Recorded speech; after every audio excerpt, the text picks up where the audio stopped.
Joined by the head wrestling coach at Army West Point, Kevin Ward. Coach, thanks for a couple of minutes and thanks for joining us right now. Yeah, absolutely, Zach. I'm glad to be with you. Well, it's been a weird time for everyone across athletics and especially in college athletics. So what have been some of the biggest challenges you've been facing, not only as a coach, but just dealing with this crisis we're going through right now, and how are you attacking it as a coach with your team? Yeah, so it affects everybody. It's not just me and our team. It's my wife and our kids and the neighbors, and I mean it's the entire community. So it affects all of us in some way. I think specifically for our team, obviously it's a challenge that when we have a team and a roster as large as the one that we have, and we recruit literally from coast to coast. Now our team is spread out, all the way from California and Washington all the way to the East Coast. So we have about our 50 wrestlers spread out across 50 states around the country. So that's a challenge, keeping everybody connected, keeping everyone engaged, and obviously with the NCAA mandating a dead period right now, we can't recruit off campus. So it's caused us to kind of think outside the box a little bit. We can't travel to see recruits. We can't bring recruits on to campus at West Point, at least for another month and a half or so. So yeah, it's been a challenge trying to keep everybody connected and trying to find and innovate and find new ways to do the same job. I mean, in the end, the goal is going to be the same. So what I tell my staff and our team are the programs that can find ways to innovate and be flexible and change with these challenging times are the ones that are going to have a head start next wrestling season. So that's been the bulk of our time, is just trying to find new ways to operate and new ways to accomplish the same mission. Well, looking forward to next season. I'm sure you guys are eager to get started again, but take a quick look back to last season. Unfortunately, you guys were one of the few winter sports who did have their NCAA championship season cut short. You guys had such a successful EIWA championship, finishing third. What made you guys so successful this year? You guys were in and out of the national polls and you were able to break into the top 20. What was the key for you guys this past season? Yeah, I mean, I think this past year it was kind of a breakthrough year. There's no question, and it was the best season we've had in quite a while, and in a lot of years here in our program, maybe 20 plus years. So, what does that mean? It means that that's the culmination of a lot of work that people have put in over a number of years. It wasn't just this season. So, I mean, the senior class that we had this year was the first class that I recruited in earnest here at the academy. So, to see them from seniors in high school to graduating high school, and then they're going to graduate from the academy in a few weeks. Just seeing the growth that they've had, not just in their wrestling, that much was obvious, but emotionally, mentally, their maturity, and I think that ultimately made the difference on the mat. So I mean, I can think back to our first competition of the year back in early November, and it wasn't just me. I think the guys on our team noticed as well that it just seemed like a different, more grown up, more mature group on the mat. We didn't need to hold their hands walking them through a warm up. We didn't need to hold their hands getting their weight down and for the final weight cut.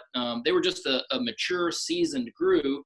And that really showed in competition, their maturity and how much they were able to handle on their own without a coach being right there on them and having to hold their hand through everything. So that helped with some of our younger guys. We had some young guys that had a lot of success this year too, and they had really good examples and role models to follow. So if I had to boil it down to one thing, Zach, I think it's just the maturity and the leadership on our team is really what made the difference. What were some of the challenges you had in bringing the program to where it was, and what has been the key to the success of where the program was when you first took over about 5-6 years ago to where it is now, where you guys are making noise on the national stage? Well, I think, I think the challenges are nothing but opportunities for us when we look at them that way. But I mean, it starts at the top, from our leadership, from the athletic director down to sports supervisors and our support staff and the coaching staff that we have in place. So it's a lot of work from a lot of people, and it's not just me. Certainly, I'm a part of it, but it's a lot of work. Some of the biggest challenges that we had when I took over here was just overcoming the perception of our program. And that could be perception from the guys internal on the team, how they see ourselves, how do our wrestlers view themselves? How do they view our program? All the way through to how do fans and recruits view our program? There's a lot of opportunity there to really share our story and share who we really are. So, as I look and I think, challenges and opportunities that we've been able to take advantage of over the past 6 years or so, I think it really lies there. And let's make sure we're telling the right story, because if we tell it the right way, we attract the right people. So we've been able to do that, and we've been able to recruit really well. And fortunately for us, we've been able to develop guys once they get on campus too. So we're bringing in really solid recruits, and we're developing them, and they're having success on the national level. Well, I'm sure there are a lot of wrestlers out there who are itching to get back on the mat, not only at the college level, but at the high school level as well. Those wrestlers that are going to become the next wave of NCAA wrestlers who are trying to do what the wrestlers at Army and across the country are doing. What would your advice be to them right now in this time where there's not a lot to do, where they're kind of stuck inside in this time of crisis and pandemic? What's your advice to a younger wrestler that would take them from where they are now to be someone who can get on college's radars, or someone who's already on college's radars that, okay, you can do this and I'll really make an impact when I come in as a freshman?